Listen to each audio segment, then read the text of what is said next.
I found the cassette in my mailbox on a Thursday morning. No return address. No explanation. Just a plain, unmarked envelope with my name scribbled across the front. Inside was a cassette tape. Old, dusty, its black plastic scuffed in places. No label. No markings. The only other thing in the envelope was a small note written on yellowed paper. Don't listen to this. That was it. No signature. No context. At first, I thought it was some kind of joke. I'm a music producer. After all, people send me demos all the time. But there was something different about this. The cassette wasn't new. It looked ancient, the kind of thing you'd expect to find in a box of junk at a garage sale. Still, curiosity got the better of me. I mean, who wouldn't want to know what was on a tape that came with a warning like that? Later that night, after a long day in the studio, I decided to play it. I dusted off my old cassette deck, something I hadn't touched in years, and popped the tape in. The moment I hit play, I regretted it. The sound wasn't like anything I'd ever heard before. It wasn't a song exactly. It was more like a pulse, a slow, steady rhythm, deep and resonant, like the beating of a giant heart. And then the melody started. It was beautiful, haunting, like something I'd heard before, but couldn't quite place. It wasn't just music, it was alive.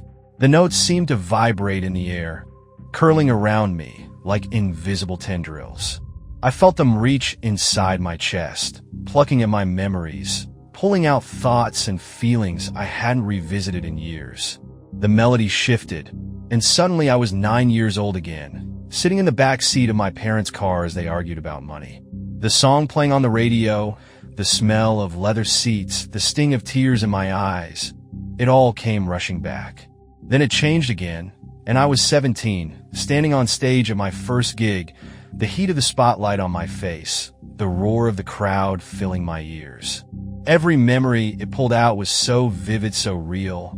It was like the music knew me better than I knew myself. I don't remember how long I sat there listening. When I finally snapped out of it, the tape had stopped, and the room was deathly quiet. I looked at the clock and realized it was almost 3 in the morning. But the strangest thing was the music hadn't stopped. I could still hear it, not from the speakers, but in my head, a faint, looping melody that played over and over, worming its way into the deepest corners of my mind. I rubbed my temples, trying to shake it off, but it was no use. The music was inside me now. That's when the whispers started. It was so faint at first I thought I was imagining it. Little snatches of words buried in the music, just beyond the edge of comprehension. But the more I listened, the clearer they became. We're all part of it now. I froze. The room felt colder suddenly, the shadows in the corners of the studio darker, deeper. I stopped the tape, yanking it out of the deck and throwing it onto the desk like it had burned me. The whispers faded. The music didn't. It stayed with me, following me as I moved through the house, playing in the silence, in the hum of the refrigerator, in the rustling of the wind outside. I tried to ignore it, convincing myself it was just a trick of my overworked brain. But deep down, I knew something was wrong. That night, I lay in bed, staring at the ceiling, the melody looping endlessly in my mind. It was beautiful. It was maddening, and I knew I shouldn't have pressed play. The next morning, the music was still there. It hadn't faded, not even a little. In fact, it was louder, clearer, like it had woven itself into the fabric of my thoughts. As I made coffee, I heard it in the gentle bubbling of the water. When I turned on the faucet, the rhythm of the droplets echoed the melody. Even the birds outside seemed to chirp in harmony with it. I tried to drown it out. I cranked up the radio, blasting one of my favorite playlists. But no matter what I played, the music from the tape was always there, beneath the bass line, behind the vocals, haunting every note. I couldn't escape it. By noon, I was back in my studio, desperate to get some work done. I had a client waiting for a mix, and I needed to deliver. But the music wouldn't let me focus. Every time I tried to tweak a track, the melody from the tape crept in, twisting the notes, bending the rhythms. My hands moved across the controls like they weren't my own, guiding the sounds into something unrecognizable. Hours passed in a haze. When I finally came to, the mix was finished. It wasn't what the client wanted.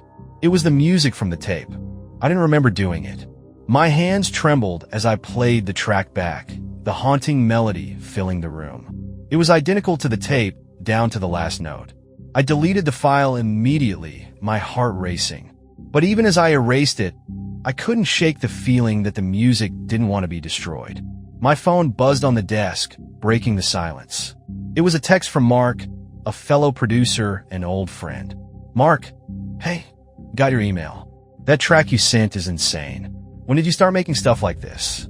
I froze, my blood running cold. I hadn't sent him anything. I called Mark, my voice shaking as I tried to keep it together. Mark, what track are you talking about? The one you emailed me last night, he said, sounding confused. Dude, it's brilliant. I've never heard anything like it. Well, what did it sound like? There was a pause. It's hard to describe, Mark said finally. Like it was made just for me. I felt, connected to it. Like it knew me, you know. I gripped the edge of the desk, my knuckles white. Mark, listen to me. Delete that file. Right now. Don't listen to it again. What? Why? Just do it. I shouted. Mark hesitated. Okay, man, relax. I'll delete it. But seriously, are you okay? You sound. The line went dead. I stared at the phone, my breath coming in shallow gasps. When I tried calling him back, it went straight to voicemail. That night, the whispers came back. They were louder this time, their words clearer. You must finish it. The music swelled in my head, drowning out every other thought. It was no longer just a melody. It was a presence, vast and overwhelming, pressing against the edges of my mind. I couldn't sleep. I couldn't think. And when I looked in the mirror, I saw something that made my blood turn to ice. Beneath my skin, faint patterns had begun to appear, swirling lines that pulsed faintly with an iridescent glow. The music wasn't just in my head. It was in me. By the third day, the music had become a constant in my life. No amount of noise or distraction could drown it out. It was in my thoughts, my heartbeat, the rhythm of my every step. I tried to convince myself it was just me, that the tape had done something to my mind and no one else was affected. But that illusion shattered when Mark called me back. It wasn't the call I expected. The phone rang late in the evening. The whispers had been particularly loud that night, and I almost didn't pick up. But when I saw Mark's name flash on the screen, a glimmer of hope pushed me to answer. Mark, I said, my voice raw. Why did you tell me to delete it? He asked. His voice was strange, flat, and monotone, like he was trying to suppress something. Mark, just listen to me. That track, it's dangerous. It's not music, I trailed off, struggling to find the right words. You don't understand, he said, cutting me off. It's not dangerous. It's perfect. I can't stop hearing it, man. Even when it's quiet, it's there. It's like he hesitated, his breath catching. It's like it knows me. And I think it's trying to tell me something. A chill ran down my spine. Mark, you need to come over. I don't care where you are. Just get here, okay? We can figure this out together. There was a long pause, and I thought the call had dropped. Then he said, we're all part of it now. The line went dead. I didn't sleep that night. I sat in my studio, staring at the cassette on the desk. The whispers came and went, their words jumbled and fragmented. The patterns under my skin pulsed faintly, keeping time with the melody. By dawn, I was exhausted, my nerves frayed to the point of breaking. I decided to go to Mark's house. If he wasn't coming to me, I had to see him. The drive to Mark's place felt like a fever dream. The music was everywhere, layered into every sound. The hum of the engine, the rush of wind through the windows. Even the passing cars seemed to move in time with the rhythm, their tires hitting the pavement in a cadence that matched the melody. When I arrived, I found his front door wide open. Mark, I called, stepping inside. The house was eerily silent. Every light was on, and his laptop sat open on the kitchen counter, the screen glowing faintly. I moved through the house, my footsteps echoing in the emptiness. Then I saw him. Mark was sitting in his studio, his back to the door. The faint glow of his monitors illuminated his silhouette. He wasn't moving. Mark, I said, my voice shaking. He turned slowly. His face was pale, his eyes rimmed with dark circles, but it was his expression that stopped me cold. He was smiling, wide and unnatural, like it had been carved onto his face. You need to hear it again, he said, his voice eerily calm. I shook my head, taking a step back. No. Mark, listen to me. We need to figure out how to stop this. There's nothing to stop, he said, standing. His movements were strange, jerky, almost mechanical. The music, it's not just sound. It's everything. It's us. I backed away as he moved toward me, his smile unwavering. You'll understand soon, he said. You just need to finish the symphony. I didn't wait for him to get any closer. I bolted, running back to my car without looking back. As I drove home, the music grew louder, the whispers more insistent. We're all part of it now. When I got back to my house, there were people standing outside. A dozen of them, maybe more. Faces I recognized, neighbors, clients, people I'd only seen in passing. They stood in perfect silence, their heads tilted slightly, their bodies swaying as if to an invisible rhythm. When they saw me, they spoke in unison. You must finish the symphony. The world was unraveling. By the time I left my apartment the next morning, the music had infected everything. It wasn't just me anymore. I could see it in the people on the streets, hear it in their voices, feel it in the way they moved. A woman jogged past me, her earbuds in. She was humming the melody under her breath, her steps perfectly in sync with the rhythm. A delivery driver unloaded boxes from his van, the same tune whistling from his lips. Even the streetlights seemed to flicker in time with the music. I kept my head down, trying to ignore the whispers that buzzed at the edge of my hearing. But I couldn't ignore the way people looked at me. Everywhere I went, their eyes followed me. They didn't speak. They didn't smile. They just watched, their expressions blank, their bodies swaying ever so slightly to a rhythm I couldn't escape. I went to Mark's studio, desperate to find him. His building felt wrong the moment I stepped inside. The air was thick, heavy, and the faint hum of the music seemed to vibrate through the walls. I found his door ajar. "Mark!" I called, stepping inside. The studio was dark, except for the glow of the mixing board. The screens flickered, displaying strange, pulsating patterns that moved in time with the melody. Mark was sitting in his chair, his back to me. His head swayed gently from side to side, as though he were listening to a song no one else could hear. "Mark," I said again, my voice shaking. He didn't respond. I reached out, placing a hand on his shoulder. His body was cold to the touch, his skin clammy. Slowly, he turned to face me. His eyes glowed green. "You came," he said, his voice layered with that same otherworldly resonance. "Mark, what's happening to you?" I whispered, taking a step back. He smiled, the expression empty and alien. "It's happening to all of us. You feel it, don't you? The connection." "I don't want this," I shouted, the words bursting out of me. I didn't ask for any of this. Mark stood, his movements slow and deliberate. "It doesn't matter. You're part of it now. We all are." I ran, out of the studio, down the hall, back into the street. The music followed me, its melody threading through the wind, the traffic, the voices of the people I passed. Every sound was part of it now, woven into a symphony I couldn't escape. I turned a corner and froze. A crowd had gathered in the middle of the street. Dozens of people, standing silently, facing the same direction. They were humming the melody in unison, their bodies swaying like grass in the wind. At the center of the crowd was a man holding a portable speaker.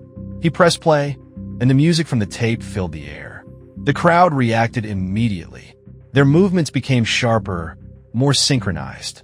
They began to murmur strange phrases in a language I didn't recognize, their voices blending into the melody. "We're all part of it now," one of them said. "The bridge is ready," said another. I stumbled back, my chest tight with fear. The crowd turned toward me as one, their glowing eyes locking onto mine. "You must finish the symphony," they said in perfect unison. I ran. I didn't stop running until I was back in my apartment, slamming the door shut behind me. My body shook with exhaustion and terror, the whispers in my head now a deafening roar. I grabbed the cassette, clutching it in my hands. "What do you want from me?" I shouted. The whispers answered. "Play it. Finish it." I threw the tape across the room, my breath coming in ragged gasps. "I won't." The lights flickered, and the room filled with the hum of the melody. The tape lay on the floor, vibrating slightly, as though it were alive. The patterns on my skin glowed brighter, their rhythm perfectly in sync with the music. My reflection in the window twisted, smiling at me when I didn't. The music wasn't just in the world. It was in me. I woke up on the floor of my apartment. The tape was still there, lying a few feet away from me. Its glossy black surface seemed to pulse faintly, catching the light like a breathing thing. I stared at it, the whispers in my head quiet now, but ever present, like a heartbeat. My body ached, but it wasn't a normal kind of pain. It was deeper, resonating through my bones, my muscles, even my skin. When I sat up, I noticed the patterns had spread further. They were no longer faint. The swirling lines covered my arms completely now, glowing softly in the dim light of the apartment.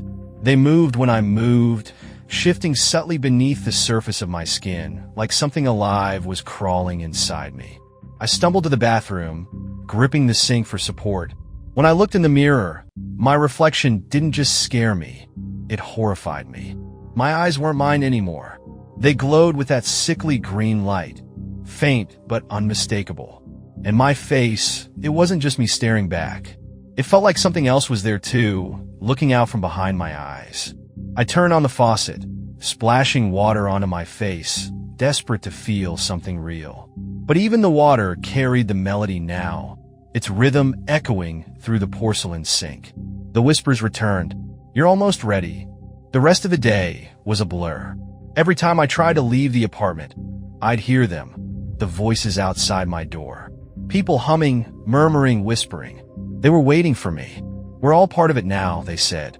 I stayed locked inside, pacing the small space, my hands trembling as the music in my head grew louder. My heartbeat matched the rhythm perfectly now, a constant, relentless reminder that I couldn't escape. And then my body began to change. It started with my fingertips. They tingled like the feeling you get when your hand falls asleep, but it didn't go away. The sensation spread up my arms, through my chest, down to my legs. I pulled up my shirt and gasped. The patterns were spreading across my torso, intricate and alien, glowing brighter with every passing second. The lines weren't random. They were deliberate, forming symbols and shapes I didn't understand. I tried to wipe them away, clawing at my skin until it was raw and red, but they wouldn't budge. They were a part of me now. The whispers grew louder, drowning out my thoughts. "You must finish it." That night, I couldn't sleep. Every time I closed my eyes, I saw them. Those towering shapes moving in the endless green void. They called to me, their voices harmonizing with the melody that had taken root in my mind. When I opened my eyes, the walls of my apartment weren't walls anymore. They rippled, shifting like waves on a still pond. The furniture dissolved into the green light, leaving me standing in the middle of an infinite expanse. And then I heard it, the tape. It was playing somewhere, its melody echoing through the void. The sound was intoxicating, pulling me forward even as I tried to resist. I stumbled toward it, my body moving as though controlled by invisible strings. The tape sat on a pedestal in the distance, glowing with a light that pulsed in time with the patterns on my skin. The closer I got, the louder the whispers became. "Finish it." I reached out, my hand trembling, and pressed my fingers against the tape. The moment I touched it, the world around me exploded with sound. I woke up back in my apartment, gasping for air. The tape was in my hand, warm to the touch, as if it were alive. My skin burned, the glowing patterns now etched across my entire body. In the distance, I heard them, the crowd outside my door, their voices rising in perfect harmony. "We're waiting," they said. The whispers in my head became a roar, and I realized the truth. I wasn't just listening to the music anymore. I was becoming it. The sound outside my door had become impossible to ignore. Dozens of voices hummed in eerie unison, the melody weaving itself into every creak of the floor, every breath I took. The air inside my apartment felt heavy, charged with an electric tension that made it hard to think, let alone act. I stood frozen in the middle of the room, clutching the cassette tape, as though it were a lifeline. The glowing patterns on my skin pulsed faintly in rhythm with the music, like a beacon calling out to whatever was waiting beyond that door. A sudden knock shattered the silence, making me jump. It wasn't loud or forceful, just a steady, deliberate rapping, perfectly in time with the melody. "Open the door," a voice called softly. It was Mark. I pressed myself against the wall, my chest tight with panic. "Go away," I shouted, my voice hoarse. The humming outside didn't falter. If anything, it grew louder, the voices blending together in an otherworldly harmony. "Open the door," Mark repeated, his tone calm, almost soothing. "It's time." "No," I screamed.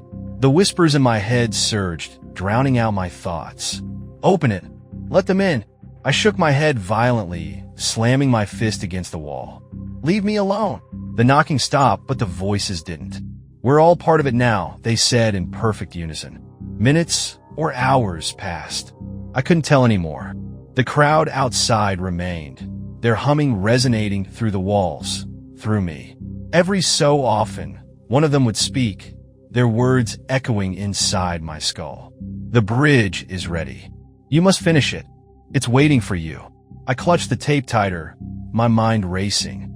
This wasn't just about me anymore. Whatever the music was, whatever it was doing, it was spreading. If I didn't stop it, it would consume everything. Desperation drove me to action. I grabbed a kitchen knife, my hand trembling as I stared at the cassette. The whispers screamed in protest, but I ignored them, raising the knife above the tape. "I'm ending this," I muttered through clenched teeth. As the blade came down, the apartment erupted in light. The green glow poured from the tape, flooding the room like water. The walls dissolved, the floor disappeared, and I was standing in that endless expanse again, the void filled with towering shapes and pulsing light. The crowd was there too. They surrounded me, their faces blank, their glowing eyes fixed on me. Mark stood at the front, his body swaying gently to the rhythm of the melody. "You can't destroy it," he said, his voice layered and resonant. "Watch me." I snapped, gripping the knife. Mark tilted his head, his expression almost pitying. "It's not on the tape anymore. It's in you." His words hit me like a physical blow. I staggered back, the knife slipping from my hand. The crowd stepped closer, their movements perfectly synchronized. "You are the bridge," they said in unison. The void rippled, the towering shapes in the distance growing brighter, larger. I felt a pull in my chest, a deep resonance that matched the melody. "Stop it," I shouted, my voice breaking. "I didn't ask for this." "You didn't need to," Mark said. "It was always going to be you." The patterns on my skin glowed brighter, their movements quickening. My body felt like it was vibrating, every cell resonating with the music. The towering shapes loomed closer, their forms shifting and pulsing. And then I heard it, the final note. It wasn't just sound, it was everything. It consumed me, filled every corner of my mind, my body, my soul. The crowd knelt, their heads bowed as the light enveloped me. "It's finished," they said, and I understood. I woke up on the floor of my apartment, gasping for air. The tape was gone. The whispers were silent. But the music was still there. It wasn't just in my head anymore. It was in the world, woven into every sound, every breath, every moment. I staggered to my feet, my body trembling. When I looked in the mirror, my eyes glowed faintly, the patterns on my skin shimmering in the dim light. I was the music now, and the world would never be quiet again. The world outside my apartment was quieter than it should have been. Not silent. Never silent, but quieter. The usual city noises felt distant, muffled, as though they were playing through a wall of thick glass. But the melody was still there, woven into every sound. It resonated in the faint buzz of streetlights, the rumble of cars, the footsteps of strangers. As I walked through the streets, I realized the people were different. Some moved like they always had, hurried, distracted, oblivious. But others weren't the same. They stood in groups, perfectly still, their heads slightly tilted as if listening to something no one else could hear. Their eyes glowed faintly in the dim light, and their mouths moved soundlessly, forming words that didn't make sense. A man in a business suit bumped into me, his shoulder brushing mine. I muttered an apology, but he didn't react. His head turned toward me slowly, and for the briefest moment, I saw his face. His eyes were green, glowing faintly like mine. "We're all part of it now," he said, his voice flat and layered. I stumbled away, my heart pounding. Everywhere I looked, I saw them, those who had heard the music. They were in the cafes, in the parks, on the sidewalks. Some stood motionless. Others walked in perfect synchronization, their movements fluid and unnatural. I turned a corner and froze. A crowd had gathered in the center of the street. They stood in a tight circle, their heads bowed, their voices humming the melody in perfect harmony. At the center of the group was a child, no older than 8, standing on a crate. His eyes glowed brighter than the others, his face serene as he raised his hands like a conductor. The crowd swayed in unison, their voices rising and falling as one. "The bridge is built," the child said, his voice echoing unnaturally. "The symphony begins." I backed away slowly, my chest tight with fear. They didn't notice me, or if they did, they didn't care. For now, I made my way to the subway, desperate to escape the growing hive. The platform was crowded, but it felt wrong. The air was heavy, the faint green light from the overhead fluorescents flickering rhythmically. The music was louder down here, reverberating through the tiled walls like a living thing. A train screeched into the station, the brakes emitting a sound that harmonized perfectly with the melody. The doors opened, and I stepped inside, finding a seat near the back. The passengers didn't speak. They barely moved. Some stared straight ahead, their eyes unfocused, while others hummed softly under their breath. A man in a hoodie tapped his fingers against his knee, each movement perfectly in time with the rhythm of the train. I closed my eyes, trying to block it all out, but it was no use. The music was inside me, louder than ever, drowning out my thoughts. "You're the conductor now," the whispers said. I got off at a random station, desperate for fresh air. The city felt smaller now, more suffocating. Everywhere I went, the infected were there, their glowing eyes watching me, their movements synchronized like a single, endless performance. I turned into an alley and sank to the ground, my back against the cold brick wall. My hands shook as I stared at the patterns on my arms, their glow brighter than ever. "What do you want from me?" I whispered. The whispers answered, soft and patient. "You know what to do. Finish the symphony." I pressed my hands to my ears, my teeth clenched. "No, I'm not doing this." "You already are," the voices replied. As night fell, the city transformed. The infected gathered in the streets, their movements synchronized, their voices blending into an eerie, hypnotic chorus. I wandered aimlessly, lost in the sea of glowing eyes and swaying bodies. Every time I tried to leave, I found myself drawn back. By the music, by the whispers, by something I couldn't name. In the distance, I saw the child from earlier standing atop a car now, his arms raised. The crowd surged toward him, their humming growing louder, more intense. "You must take your place," the whispers urged. I shook my head, tears streaming down my face. I didn't ask for this, but deep down, I knew the truth. It didn't matter what I wanted. The symphony had begun. I couldn't run anymore. Every street I turned onto, every alley I hid in, every dark corner I tried to lose myself in. The music followed. The infected were everywhere, their glowing eyes tracking my every move, their humming a constant reminder that I wasn't alone. It wasn't just the city anymore. The music was in me, growing stronger by the hour. I could feel it pulsing through my veins, vibrating in my bones, sinking with every beat of my heart. "You must finish it," the whispers said, louder now, more insistent. I stumbled into an empty lot, the broken asphalt crunching beneath my feet. The faint green glow of the infected lit up the streets around me, their synchronized movements drawing closer. I fell to my knees, my head in my hands. "I can't do this," I whispered. "You already are," the voices replied.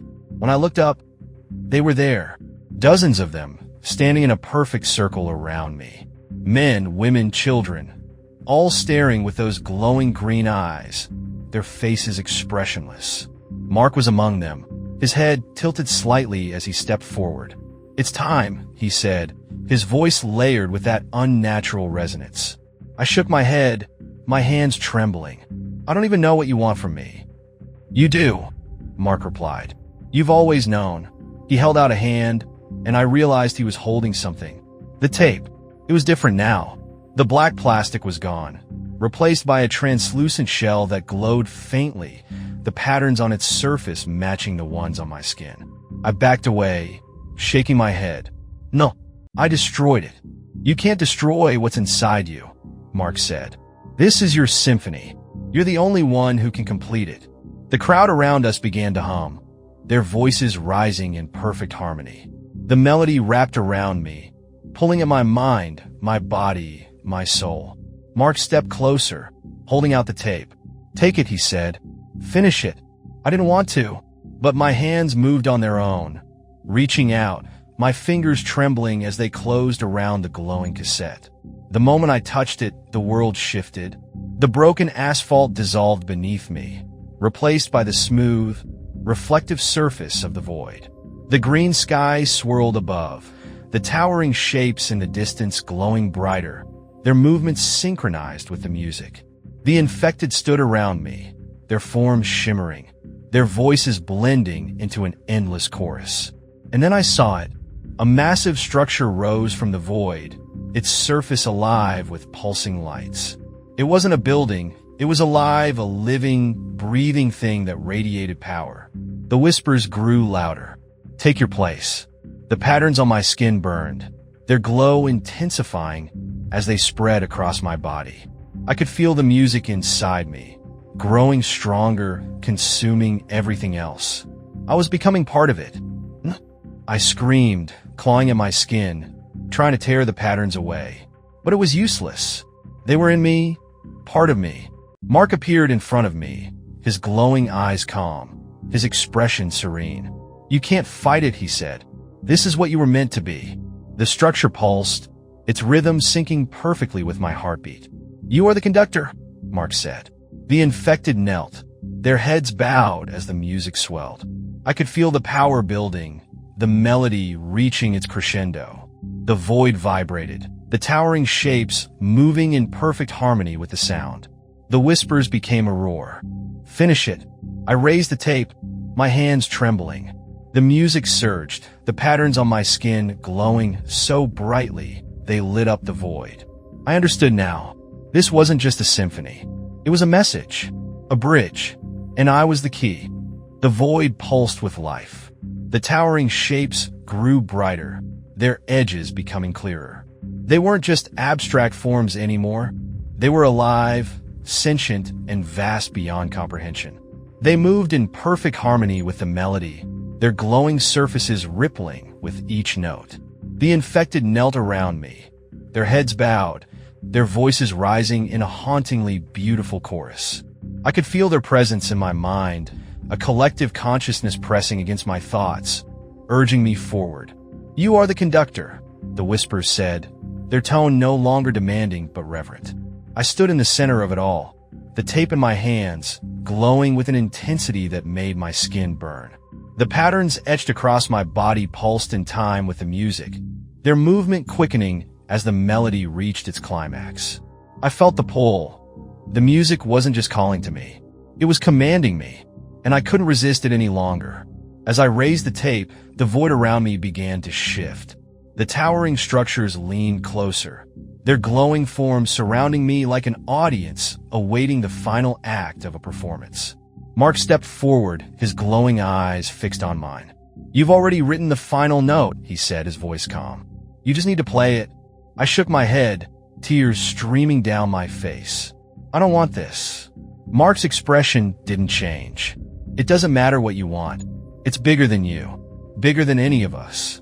I turned to the crowd, their faces blank, their eyes glowing with that same eerie green light. They swayed in unison, their voices blending into an endless, hypnotic harmony. "You must finish it," they said in perfect unison. The whispers surged, their words drilling into my mind. "Play it. Complete the bridge. The tape hummed in my hands, its glow intensifying. I could feel it now. The music wasn't just sound. It was alive, a vast and incomprehensible entity that had been waiting dormant for this moment. For me, the towering shapes loomed closer, their presence overwhelming. The void trembled, the air vibrating with the power of the symphony. I lowered the tape into the deck that had appeared before me, its surface shimmering like glass. My hands moved on their own, guided by the whispers. I pressed play. The sound that erupted from the tape wasn't just music. It was everything. The melody surged through the void, through the infected, through the towering shapes. It filled every corner of my mind, every fiber of my being. I felt myself dissolve into it, my body unraveling into threads of light that pulsed in time with the music. The patterns on my skin spread outward, connecting me to the void, to the infected, to the shapes, to the endless, infinite melody. The bridge was complete, and I was the bridge. As my consciousness expanded, I saw the truth. The music wasn't just a message. It was a transformation, a way to bring humanity into something greater. The towering shapes weren't invaders. They were creators, reaching across the cosmos to remake us in their image. The infected weren't victims. They were chosen. And now, I was one of them. The void filled with light, and the music reached its final crescendo. The symphony was complete. When I opened my eyes, I was back in my apartment. The room was quiet. The tape was gone, but the music remained. It wasn't just in my head anymore. It was everywhere. In the hum of the city, the rustle of leaves, the faint murmur of voices outside. The infected were still there, waiting, their glowing eyes watching me from the shadows. I stepped to the window and looked out at the city below. The lights flickered in perfect rhythm, their glow pulsing like a heartbeat. The world wasn't the same. It was part of the symphony now. The city wasn't mine anymore. I stood by the window, looking down at the streets bathed in the faint green glow that pulsed with an unrelenting rhythm. The infected moved like clockwork, calm, synchronized, their glowing eyes fixed on an unseen conductor. I could feel them, their presence pressing against my mind, a vast network humming with the same melody that now defined every part of me. I wasn't separate from it anymore. The music wasn't just in the world. It was the world now. I stepped outside, the air vibrating with sound. The infected turned to look at me as I walked past, their movements fluid and deliberate. "Conductor," one of them whispered, bowing slightly. I didn't respond. I couldn't. The patterns on my skin glowed faintly, responding to the rhythm that echoed in the depths of my soul. I no longer needed to hear the whispers. They were part of me now, their words clear in my thoughts. The symphony has begun. The streets led me to the city square, where a crowd had gathered. Hundreds of them, all infected, standing in perfect rows like an audience awaiting a performance. At the center of the square stood Mark, his glowing eyes calm, his hands raised as though preparing for a final bow. The child from before stood beside him, their face serene, their hands clutching a glowing object that pulsed with light. The tape. It wasn't just a cassette anymore. It had transformed into something else, something alive, its surface etched with the same patterns that marked my skin. The crowd parted as I approached, their movements eerily precise. "You've returned," Mark said, his voice layered and resonant. I stepped closer, my gaze fixed on the glowing object in the child's hands. "What happens now?" I asked, my voice hollow. Mark smiled faintly. "Now the next phase begins." The child stepped forward, holding the object out to me.